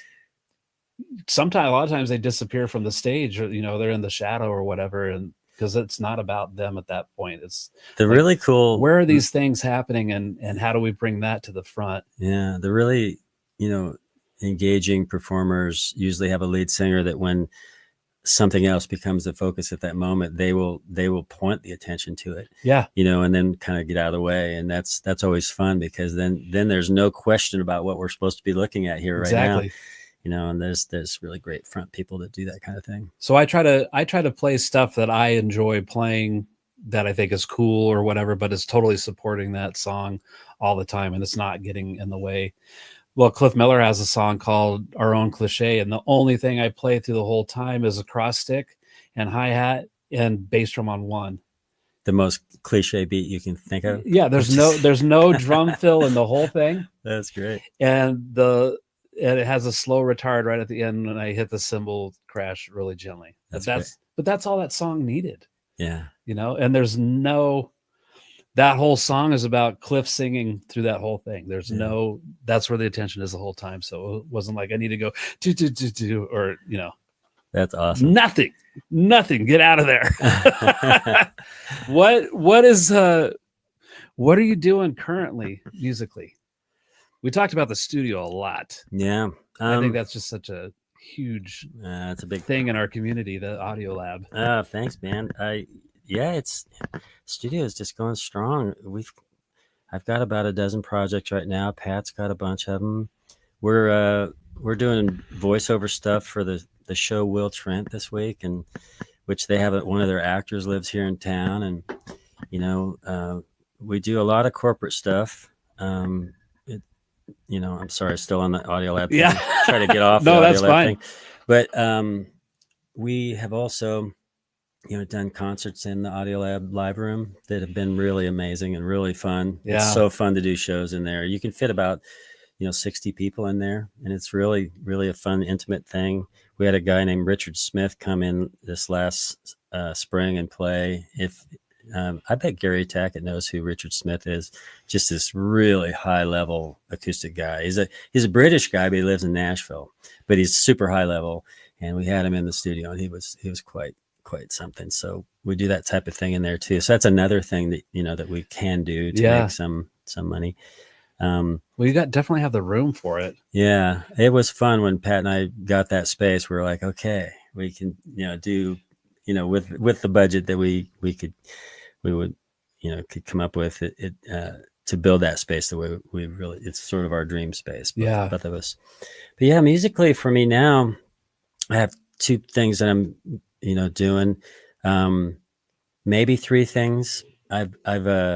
But my personal music, I do a bit of solo stuff. I've toured recently with Elin Jewell and did a couple of John Hyatt dates, and then the John Oates thing that's all been in the last 6 months. Opened for the Wallflowers last summer, and that is sort of that singer-songwriter Americana. I sort of just I don't know, morphed into that because I think one of my biggest problems is always just loving so many different styles of music that my recordings would come out as like, here's a reggae song, here's a funk song, here's a rock song, here's an acoustic song, or here's a country-ish thing all on one record, So the last couple of records I've focused more on the sort of the rootsy Americana, folky sort of thing, singer-songwriter thing. And then I have a side project called Ultramuse. Ultramuse is it's an 8-piece band. We're doing some of my originals from the reggae and funk days. About half of them are those originals, and then we're just picking fun covers to do because I've never really done covers much, and occasionally I do one here and there, just very occasionally. Yeah. But we're doing about half the set is covers, and I got Russ Pfeiffer playing keys, and he's a great singer. Yeah, and then Ashley Rose Smith is playing guitar and singing and doing some of the lead vocals as well. So the three of us are, doing the lead vocals, and it's fun. Yeah. Yeah. It's really fun. So where can we see Ultramuse? The only gig I have with Ultramuse right now is in Ontario, Oregon. Oh yeah. Yeah. It's September 20th. It's a thing called the Tater Tot Festival, which they started last year. The city did. It was great. I played it, and it was just fantastic. They did a really good job. They had great sound, and so we're playing there. And that's a pretty low priority for me to put too many shows together. But what my hopes were is to do 4 or 5 shows every year, just because it's so much fun. Yeah. And that's the only one that I've got with those guys. We got a lot of great people involved with that. Scott Alexander. Yeah, bass. Scott. That's where it all starts with Scott. I played with a lot of really great bass players. I did this record, it's been 10 years ago now, but I did it down in LA called X Drive, and it was like a really 80s hair kind of throwback deal. But James Lomenzo played bass in that, and he played in White Lion and with Megadeth, and then he toured with John Fogerty and all of that. And he's a really great bass player. But my number one choice is always Scott. It's always Scott. The thing I love about the way Scott plays is he doesn't play anything that he doesn't mean. Right. There's nothing on accident. Yeah. It's all intentional, and it's all, it's all right on the money. And I have to say, I've played with a lot of really good bass players, really, really good bass players. And, I can't say that Scott's the best bass player I ever played with, but he is definitely one of the best bass players I've ever played with. Yeah. Meaning that he's got his thing that he does that nobody does any better than he does. Yeah. I've had other bass players that do other things, like some stand-up bass players. Scott really doesn't do that I know of. Actually, he did on one recording. Oh yeah? Yeah, we were, I got the opening spot for Rascal Flatts one time. So I put together this thing, and Scott was playing stand-up. And we did a recording. We had a little thing, and we were like a week away from the gig. It was at Idaho Center. and it got canceled. Oh no. We were all so bummed, but that was the one time Scott did play stand up. But he's mostly electric, and he's just solid. Well, Scott had lived here for a while, and I knew he lived here, and people kept saying, "Oh, you got to meet Scott," and I didn't want to meet him under the circumstances. Like, I got to meet him because what can this guy do for me? Oh yeah, kind of. I think he gets a lot of that probably. When people discover like his body of work and things like that. And so when we eventually met and started doing stuff together, I was just really impressed, and he's just a great guy to be around to begin with. But I hope I don't misquote him, Scott. If I misquote you, I don't mean to. And Matt Vanderbo's here. So I've played with Scott in a lot of different situations, a handful of different bands, and doing recording things. And I asked him one time, I said, how is it that you're just always on it? Like, some of the stuff we've done is kind of like, was I part of that? Yeah. But he gave as much attention to detail to that as he does to like the big time Dishwalla or whatever, being on a big deck and playing and all. Well, he's a professional. Yeah, he's a professional. And if you here's an interesting thing that I love about Scott is that he has all this experience playing on a high level and then recording. He's the kind of guy that also will help as a producer. Yeah, like I've done projects with him where he can give some good feedback from a producer role, not just about what am I doing on the bass or what's happening in the rhythm section. He can actually get some feedback beyond that, and it's really a thrill playing with him because he'll hear something that no one else heard. Yeah, and you're like, oh yeah, that's a good idea. Well, I had asked him that, like, how is he so prepared? Because he's just like, and like you said, he's just a total professional. I believe he said, I have a reputation to maintain, is what he said. Well, and when he said that, it totally changed my way of thinking. Yeah. Like, I want everything that I play to be on purpose. Yeah. Not just I like mindlessly played drums or anything. Yeah. Like, that helped me really just approach drumming in a different way. Just that simple little thing that he said. And, we all have our little flubs when we're playing, and I would be playing and he'd be playing his bass, and I'd see the head turn slowly and he'd make that face, and then there have been a couple times where I heard him stumble, and I just think it's hilarious when it happens because I'll just stare at the back of his head until he looks back to see if I actually heard it or not. I'm like, yeah, I heard that. He's human. He's human. He does bleed. So you got Ultramuse, you got SteveFultonMusic.com. Is that right? Yeah. All right. One thing we haven't talked about. Yes. You have some more time? Yeah, I got plenty of time. I don't have a life, man. Yes, you do. I'm here. Oh, that's right, I do. You have a life. That's why you're here. Oh, okay. And this might be good since Matt has appeared. Let's talk about your other world of music for film and TV. Oh yeah. I think that's a whole different animal and a really cool thing that I think a lot of people aren't aware of that as a opportunity for doing music. Oh man, it's been such a fun thing, and the world of music licensing is a crazy one. It's just crazy.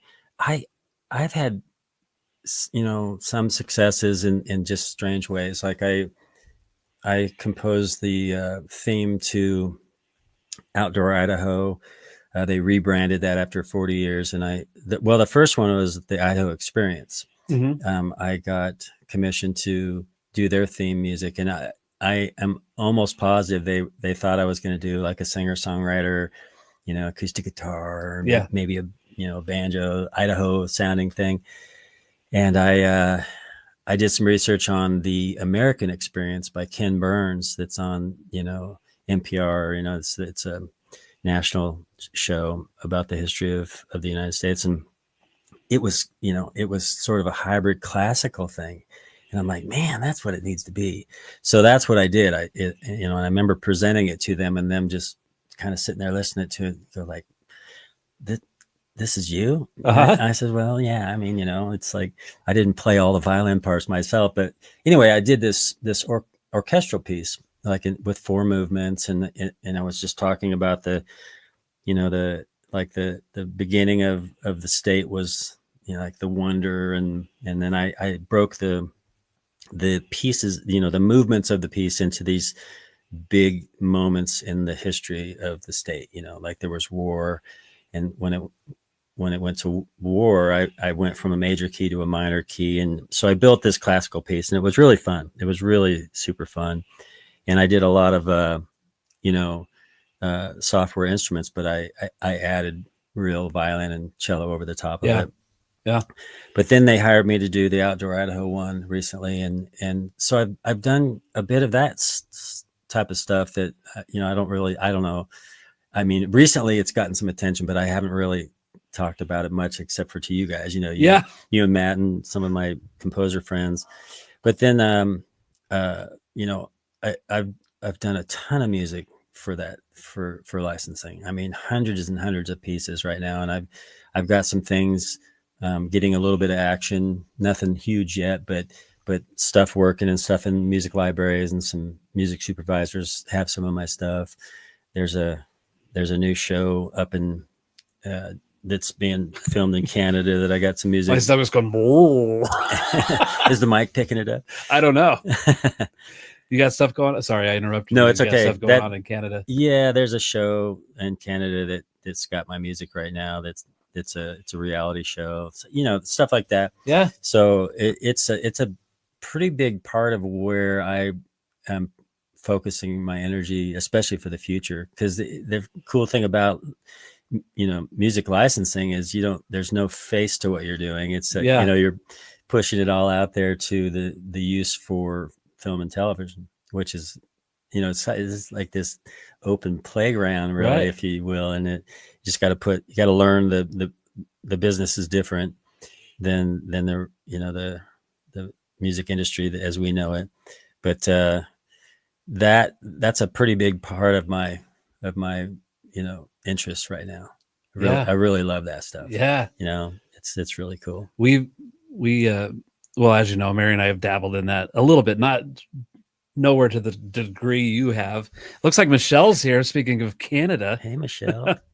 And Matt, what did Matt say? Tuning in late. But hey, guys, Matt, I think just won some bodybuilding competition. Did he win? I don't know. He had a picture of a bunch of medals. Oh. Maybe he just picked them off the floor. I don't know. Yeah. Matt's. I'm not that guy. No, me neither. Oh, Steve. Man, thanks for coming. This has been awesome. Yeah, thanks for having me. Yeah, I feel like if I was more prepared, I'd keep you here for 4 hours. That's okay, man. What? I know what I wanted to ask you. See, I was going to wrap it up, and I was like, oh yeah, who's the most famous artist or band you've had at the Audio Lab? Oh my gosh, is there one? There has to be somebody. Besides me. Yeah, besides Scott. Yeah, Scott Alexander. He's the most famous. We recently had OAR in the studio for a day, and we've had Animal Collective was in there about a year ago. I one time had Adam West. Yeah, the original Batman came in. Now, what did he do? Voiceover. Okay. Yeah, he did a voice for some, I think it was a commercial. But Lisa Loeb was in our studio one time. Suzanne Vega was in there one time. It usually is people who are passing through. I was just going to ask if they were like playing locally or playing touring. Yeah. That's what I mean. Thank you. Touring local is they come through and they maybe have a day off or whatever. Yeah. They need to get something recorded. Yep. For whatever reason. And yeah, that's the type of thing. We had some 41 in the studio for a think they were there for 3 days one time. So it's almost always been somebody who's passing through, have on tour, have a couple days off. It's not a destination for major label artists for sure. I figured that was probably the case. Is that scenario anyway? Of maybe they're riding on the road and they need to get whatever recorded. BB Rexa was in there one time. You when ask that question, I can't even think of who they are, but now they're starting to all of a sudden they're sort of coming along. Yeah, they're few and far between. You know, a really big artist, we might not get one for 3 years, and then we'll get 3 of them in 1 year. Yeah. It's a completely random thing, but those are just a few that have been in there that are known. Have you had that situation come up with maybe you already had somebody booked, and you're like, you're gonna sideline that to bring in? I have had times where a session was of some touring artist that needed some time that we didn't have available, and if it was somebody that I knew that maybe was flexible, I would ask them if we might be able to move their date. Yeah, but that's pretty rare. Hasn't happened much. A couple times through all the years. And what's the maybe this isn't quite the case anymore because you've got so much experience, but do you find yourself kind of being a fan, or you're just operating a studio and this is another band? Yeah, I don't know. I was trying to think if there was any band. Or in your mind, you're like, these people are here. Yeah, well, OAR, I mean, I was pretty blown away that they were even in Boise. I was just like, wow, I couldn't believe it. And they were just tracking some stuff that they were going to take and then work on more later. Yeah. And that was pretty cool. That was just last year, just about a year ago. And I remember they were talking and they were talking about their show at Red Rocks, and I'm like, oh man, that is so cool. They're going to go play Red Rocks, a couple months later after they were recording, but they were great guys, really nice guys. One of the artists that I've recorded quite a lot that I think if I were ever to get a Grammy for recording, it would probably be with her, but it's Elin Jewell. I think I'm going to start my 4th record with them here pretty soon. But Elin's just really, I think a really, really amazing, unique artist out of Boise. And, they tour all the time and they sell out most of the places that they go. Cause I've toured with them quite a bit myself, just opening, as a solo artist. And, I think she could easily, in her style, this sort of I always say that she is the rockabilly Norah Jones. She sort of has a voice, sort of velvety, really nice, but sort of has this kind of bluesy and then sort of rockabilly-ish thing. But I've always just really, really loved her music. It's very simple. Mm-hmm. There's, you can play it with a single instrument, or you can, play it with her band, and it translates both ways really well. And it's just really smart writing. And I could see her getting noticed in that level at some point. Yeah. Yeah. That would be awesome. Yeah. Get a Grammy for recording that. Yeah. There was a guy here in Boise a number of years ago that had a Grammy. And I just thought, wow, man, that's so cool. How'd you get this Grammy? He goes, man, here's the way. I was at this studio and Santana was recording and we were making beats, and somebody, not him, but somebody came by and they liked what they heard and they asked if they could use it, and they put it on the record, and every single person who was involved in the record got a Grammy, Oh, wow. So he got a Grammy in this, like the most, funny way. And he goes, it's opened a lot of doors for me, and I don't, pretend to tell them that I was like the lead singer or something. I did a beat on one song. Yeah. And, so, there's a lot of ways that a person, if they were involved in a really great record, that could get a Grammy. But okay, before I ask this question, because I just remembered this too. Okay. You're gonna be here forever. Mary said, I did. Michelle said I cried. What'd you cry about, Michelle? I just saw Scott Sum 41's final performance in Vancouver. Oh, And what she a cried. bummer. Yeah, I didn't know they were I didn't calling either. it quits. Jim Mary keeps asking Reidenbaugh. questions and we're ignoring I her, know. Mary. She's asking a bunch. So if the producer, she's has no problem producing me. She's going to cut you off. Who was your influence growing up, and did you always want music to be your profession? And her first question was, what instrument do I write with? And Oh yeah, that's right. With my singer-songwriter stuff, I mostly write with guitar, Mary. And I do write a lot of instrumental stuff with keyboards. You know, all the classical stuff that I did was all started on the piano. Yeah. But all the stuff that I sing is all on the guitar. I don't really know why that is. My first instrument really is the piano, but it's not mobile. Sure. You know, so it's like I just got to the point of where, because I remember early days of Hoi Ploy, I played mostly keyboards and Ned was the guitar player. And before that, when we were in San Diego, Craig Sofoli, which was one of my original music mentors that was in the High Tops, he played guitar in the first little bits of Hoi Ploy. But once Ned left and I got Russ Pfeiffer in the band, Russ was a keyboard player. Yeah. I remember Russ asking me when I first asked him to join, he goes, well, why do you need me? Because I was playing keys, you know?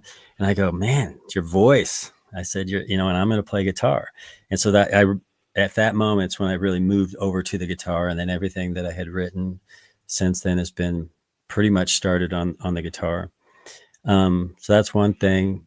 My musical influences growing up, Mary, my first song that I learned on the piano that was a popular song when I was taking classical lessons was Just an Old-Fashioned Love Song by Three Dog Night. Uh-huh. I love Three Dog Night, but that's a great song. That's a really, really, really good song. Yeah. But you know who my favorite artist is? Probably almost of all time. There might be a few others that are close. Was from 1968 to 1980, Elton John. I mean, that stuff is just as good as it gets. Yeah. You know, anything after 1980, it's like it's a different artist to me. I can't really listen to any of that. But man, that stuff from 68 to about 80 or so of Elton John's was just the magic. But I also really loved Crosby, Stills and Nash and Young. I really love Neil Young. I love his, like him and Bob Dylan. If you want to say someone's not a great singer, those guys are not the greatest singers, but they are like amongst the best songwriters of all time. Well, they wrote songs that resonate with people easily. Yeah, they really did. And I think that I guess if you call it quirkiness of them is a charming thing. It is. And they have their, when you hear either one of them sing, and there's other artists like that as well, but when you hear them sing, you know exactly who they are from the first like sentence that they sing, Yeah, it's really identifiable in that. What was her other question? Did you always want music to be your profession? I did. When I was 7 years old, we were living in South Carolina. We have to talk about that, by the way, Mary. I didn't know your family is from South Carolina, but my dad's from South Carolina.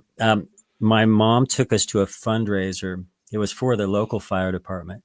And it was in the parking lot of this shopping center, and they had a stage and they had a band playing, and the band was playing, they were playing Joy to the World, Three Dog Night. Uh-huh. Same band. And the lead singer, I just remember the lead singer, man. He was wearing an Uncle Sam outfit, and he had full length leg braces, these metal leg braces. I don't know why this sticks with me. Uh-huh. And he was singing Joy to the World, and there was just something about that moment that I just wanted to be a musician. Yeah. And so I told my mom I'm going to be a musician when I was 7, and that's what I did. I love that. There's a lot of people that have, a lot of people like open up Kiss Alive too and see that big stage and the fire and all that. They're like, whatever that is, I want to live in that picture, kind of a thing. For me, it was seeing Dave Goff play drums. Really? Yeah. Dave is such a good drummer. I love his style. He's another guy who, when he lays down a groove, man, it is solid. I think that Dave is 8 years older than me. So I was 10. I think he was 18, like a senior in high school, but we went to the same church, and we grew up in a Southern Baptist church. And so it was only hymns and piano. Wow. Like there was no drums, but they had like a special concert on a Sunday night that Dave was drumming for. And I saw drums and I thought that was exciting. And then watching him play, and he's still just as enthusiastic about drums as he was clear back then. Yeah. So he was my first drum teacher that I had. Wow. And he was so enthusiastic about, and I didn't know what all of that meant at the time, but it was just something that I really, really loved. It just never stopped. That's so cool. Doing that. Okay.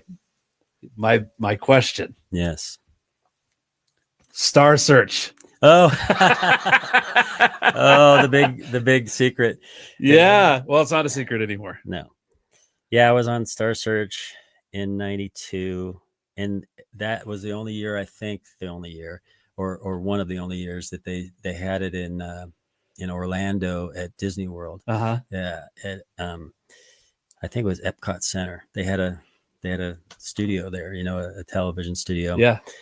So, man, how did walk us through that whole thing? Like, how did you even come up into that? Dude, you're going to laugh because it is so random. Okay. So for those of you who weren't here in the very beginning of this, we were talking about, what was happening when we started the Audio Lab studio. My brother Jerry and I owned this coffee shop called the Coffee Clatch, and it was right down in Bodo, used to be called 8th Street Marketplace. Right across the entrance of where the knitting factory was the back of the Coffee Clatch. So Jerry and I, had that place, and I brought music back. The music had stopped playing there. They used to do it before we had it, and then they just kind of stopped. And so we really implemented the music coming back there. We opened up more days and more hours and started bringing a lot of music in there. So occasionally on a Sunday morning, I would sit there with my acoustic guitar, and I wouldn't sing. I'd just play instrumental, just so it was like an ambiance thing, Yeah.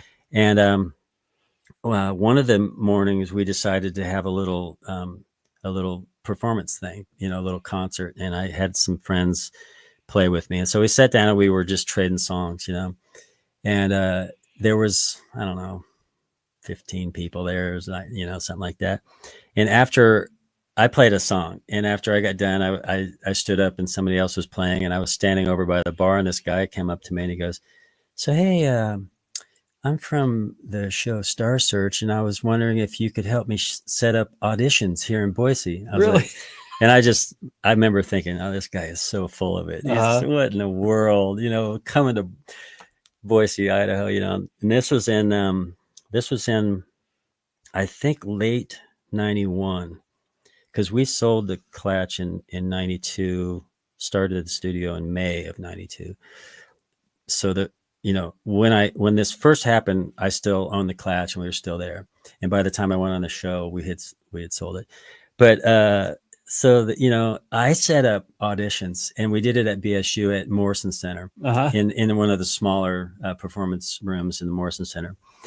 And I had I don't know, dozen, maybe 20 people that I knew that I said, "Hey, after I realized the guy was for real," because I remember him saying, "Here's my card. That's not my name on there, but I'm getting my own cards pretty soon." Oh, really?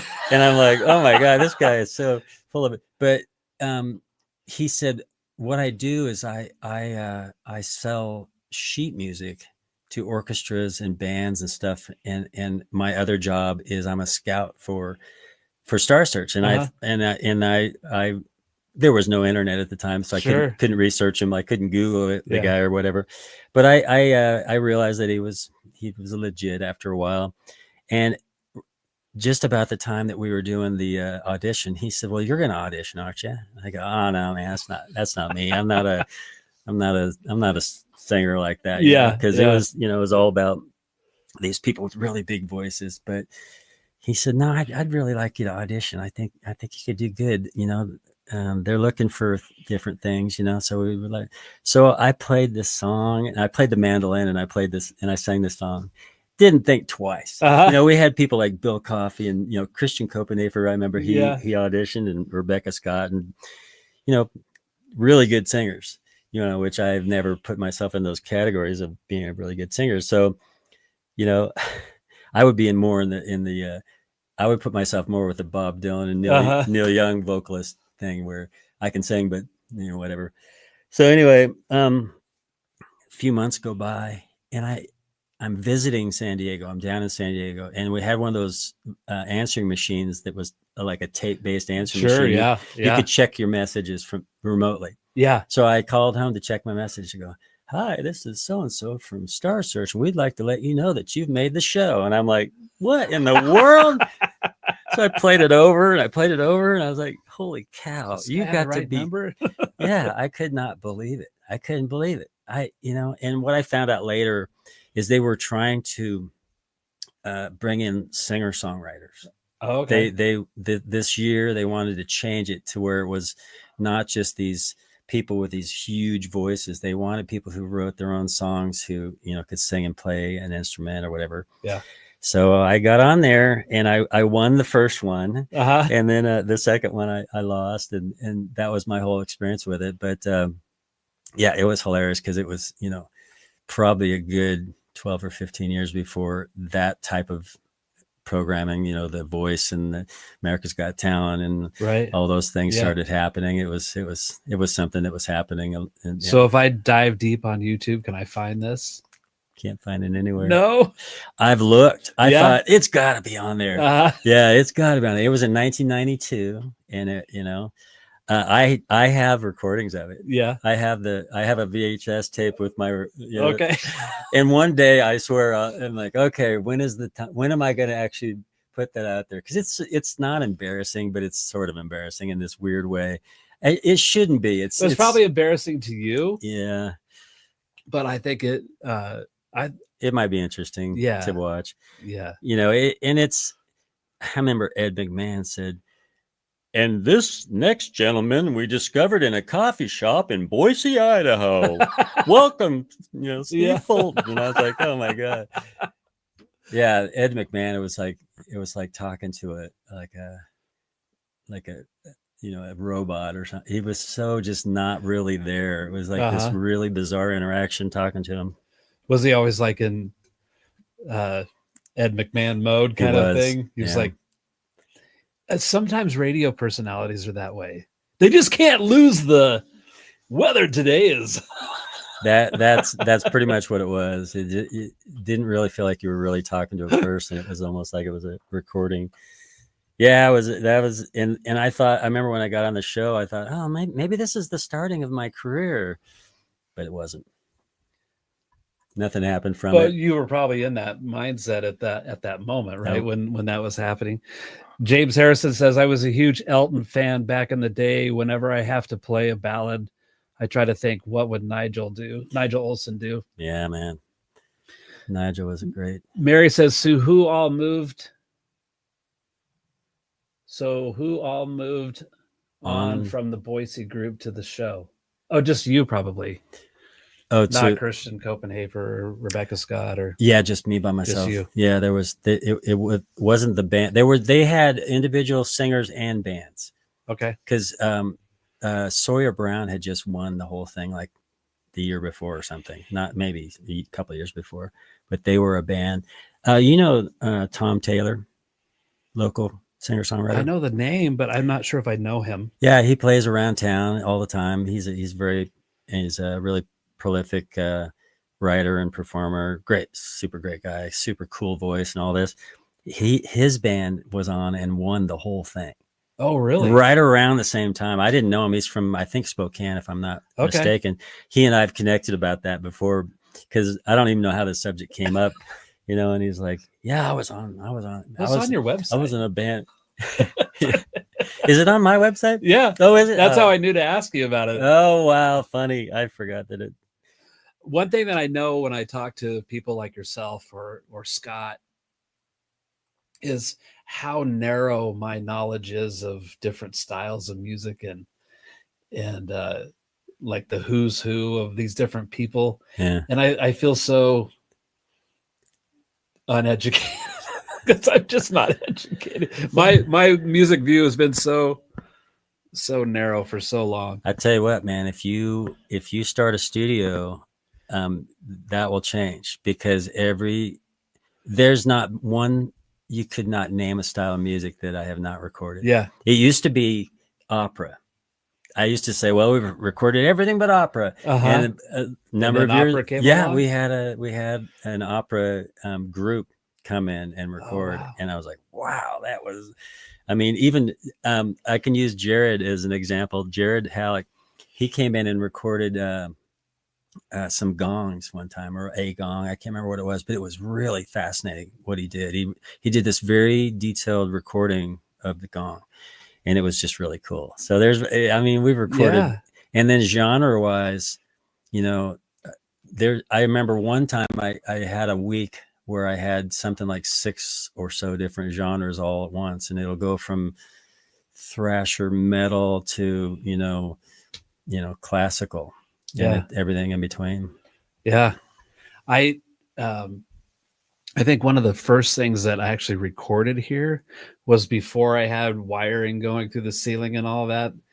Todd Dunnigan was on the other side of that glass. Do you know Steve Archuleta? He goes by MC Shake. So I went to school with him. He's the first rap guy I ever met. Oh, really? Yeah. He was the first MC Shake, I think, was the first rap artist that we recorded. So he did this rap thing with his 3 sons called Hip Hop Heroes, and I was the drummer for that. Oh, fine.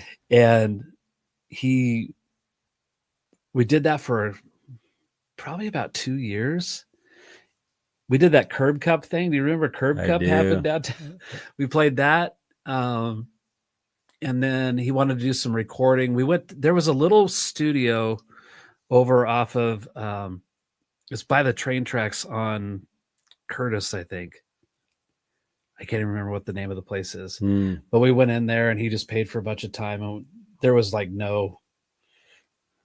what are we trying to accomplish here thing happening. No producer. And Tyler's here from North Carolina. Awesome. That's my nephew. He's in Raleigh. He's a helicopter pilot. Wow. I think for a TV news station thing. Oh, cool. I think that's right. Am I right, Tyler? Well, at any rate, so we did that, and then he wanted to do some more recording, and he's like, we could just do it at your house. And I'm like, I'm not even ready. He's like, well, Todd Dunnigan can bring stuff and do whatever. And so then Todd was messaged me, and I said, he asked what my address was, and I told him. He's like, dude, I'm like 5 houses away from you. Whoa. I had no idea Todd lived like 5 houses over, just down the same street. Oh my gosh. And I don't know how long he had lived there, but we didn't even know.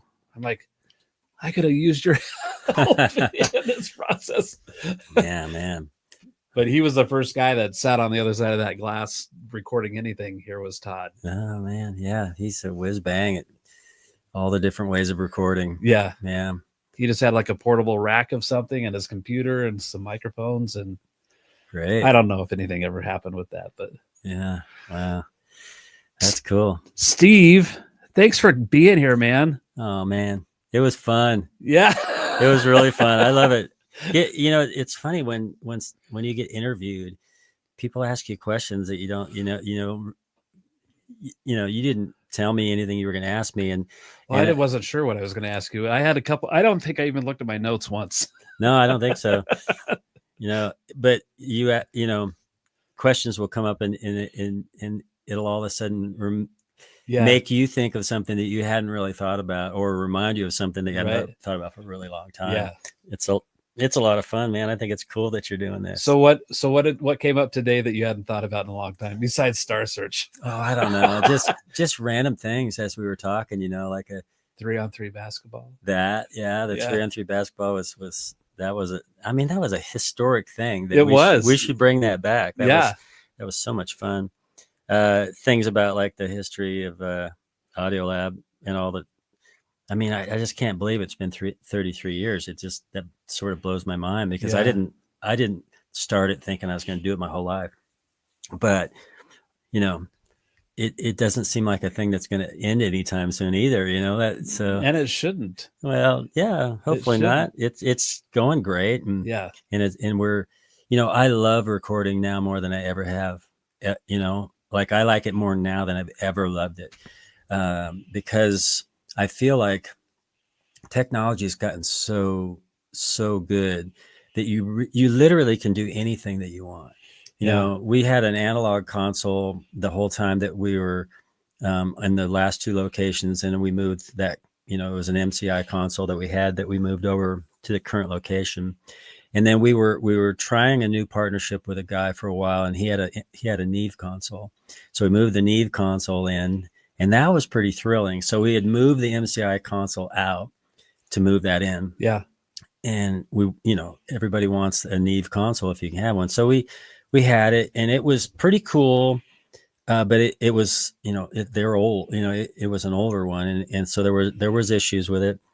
And ultimately we realized that the guy that we were starting this partnership with, which actually we did for almost 3 years, we realized that our visions were different of what we wanted to do. So we ended up parting ways, and he took off and took the console. And so instead of moving our MCI back, we went with a control surface, and we now have an Avid, control surface that has analog pre's built into it. But honestly, all outboard pre's is the way that we've now gone. So we have all analog, boutique preamps that all bring all of our signal into the computer. So it's all analog going in. And then it's a control surface, and then Pro Tools and Logic is what I go back and forth with. I track and mix in Pro Tools, but I compose in Logic.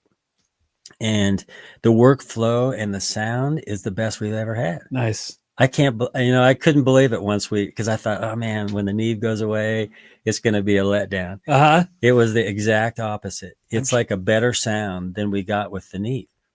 And I don't really know exactly why. I think maybe there was some of the signal chain in the Neve was just old and needed, recapped or whatever. Mm-hmm. So, after all these years, I'm actually more excited about recording every time I record now than I've ever been. You got all the cool toys.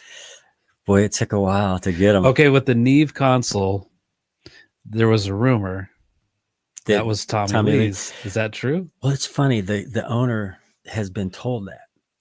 And somebody saw online, and I don't even remember how this happened, but somebody had saw online that we had this Neve, and he claimed that he has the console that Tommy Lee used to own. So now it's like, I don't know if that's an actual accurate thing or not. Well, I was just curious because it seemed to like timeline, because I follow Tommy Lee on Instagram and all that. So he had a studio built in the basement of his house or whatever. He had this exact thing, the console is the exact one, but this was not a custom one. Okay. It was a 8200 series console, Neve console. And it could very well have been the one. Well, they were packing it up. And I think it was at the same time that Audiolab or whoever was saying, we're getting this console. And it was like, it left Tommy Lee's page or whatever. Then I saw it appear on Audiolab's page or whatever. Well, I don't know. The guy who had it was in North Carolina, and he had it there for a couple of years in a studio. But I don't know. I don't know. The rumor could be true. It could be. He thinks that it is. The guy who currently owns it thinks that it was Tommy Lee's. Okay. And so it very well could be. But for some reason, there was a guy online that said that he had the one, and I don't know. Okay. Whatever. So it's a mystery still. Well, it was really weird. The only thing that it would record was hard rock from the 80s.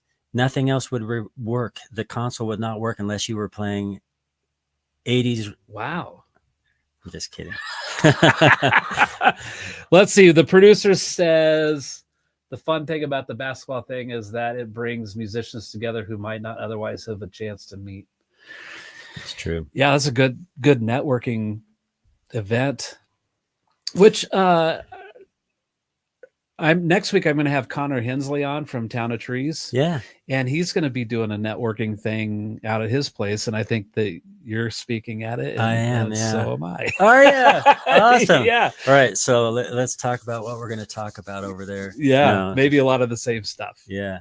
Connor's great, man. That band is cool. I like their whole presentation. They do it on a really high level, and it's really fun. Yeah. They don't just sit there and just play songs. They have a whole presentation about what they do. Yeah, it's gonna be really cool, man. Steve, thank you so much for getting up really early and being here. And I just stayed up all night. Yeah. I actually have trouble sleeping the night before I do this because my mind won't stop. No, you're thinking. I just keep thinking about, like, what am I going to talk about? What am I going to ask, or things like that. Well, it's funny. It was funny. I like to make fun of things sometimes, and I was thinking, what self-respecting musician would get up at 6:30 to do a podcast? And I go, my friend Fred would. That's right. I got up at 5:55. Nice. Yeah. Yeah. I got up at 5:45. Did you really? Yeah. And even then I felt like I was cutting it close on being ready. Yeah. Getting I couldn't believe I made it here on time. That was great. I tried doing this like on Thursdays, like in the afternoon, and then people were like, if you did it in the morning, I could watch. And then I did it like on Tuesdays at 9, and they're like, if you did this before I went to work, I would tune in. And then I started doing it at 7, and then people are like, if you did it in the afternoon, I'd probably watch it. Oh my gosh! I can't keep trying to appease everybody. So you could do a replay. Yes, that's exactly right, man. I really enjoyed you being here and talking about all this. I feel like when we're together, there's so many other people. It's like to have any deep conversations, like that's difficult to have. Yeah, I agree. It's almost impossible. That's why, going to parties, to me, I don't know. I'd rather have a couple over for dinner because you can really have an actual, real, meaningful conversation. Yeah. At a party, it's like, it's not. And I'm going to have Matt on as soon as summer comes around. Awesome. But he's awesome, as we all know, Matt Vanderbo. Yeah. James says, good seeing you, Steve. Great to see you, James. James, thanks for hanging out. Steve Fulton, ladies and gentlemen. Thanks for having me. Yeah. Appreciate it, Fred. I love this show. You should just keep it going, man. Thanks. I am. This was episode 123. Wow. That's amazing. Isn't that crazy? That is. That's nuts. Yeah. All right, guys, have an awesome day, and I'll see you next week. And please go check out Steve's music at stevefultonmusic.com. Yeah. And check it out, or audiolab.org. Yeah. Yeah. You guys got to connect. And just check out Steve's music and the recording studio. Even if you're not in Boise, just check it out. So much history there and cool things going on. So appreciate you, man. Thanks for having me. All right, guys. We'll see you later.